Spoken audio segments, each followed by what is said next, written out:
शहर कायद में तेज बारिश के बाद मरकजी शाहराहों पर पानी जमा है, जबकि ट्रैफिक भी बदतरीन तौर पर जैम है। मुख्तलिफ इलाकों में पानी खड़ा होने के बायस शहरियों को शदीद मुश्किलात का सामना है। इस वक्त शारह फैसल की सूरत हाल क्या है, हमें बता रहे हैं बोल न्यूज़ के नुमाइंदे राव अफनान। जी राव अफनान।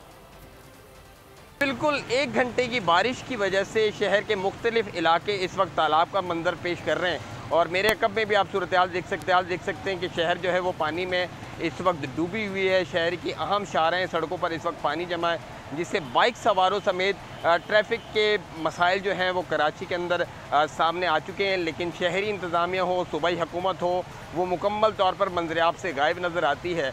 और ये सदर की सूरत हाल आप देख सकते हैं। इसी तरह शहर की मुख्तलिफ इलाके, चाहे शारा फैसल हो, ज़िला बस्ती हो, ज़िला शर्की हो, ज़िला गरबी हो, तमाम ही अज़ला जो हैं वो इस वक्त मुतासिर हैं। शहरियों को खासा दुश्वारी का सामना करना पड़ रहा है। तो इस वक्त शहर के मुख्तलिफ इलाकों के अंदर बदतरीन ट्रैफिक जाम है, लेकिन ना ट्रैफिक पुलिस नज़र आ रही है, ना कोई इंतज़ामिया नज़र आ रही है। लोगों की मोटरसाइकिलें बंद हो रही हैं, लोग ख्वार हो रहे हैं, लेकिन कोई पुरसाने हाल नहीं है, कोई उनकी दाद रसी करने वाला नहीं है। और इसी तरह आज बिजली का निज़ाम जो है, बिजली की फराहमी 60% इलाकों के अंदर मुअत्तल रही। बिजली का मसला हो, ट्रैफिक का मसला हो, और शहर की अहम शाहराह सड़कें जो है वो।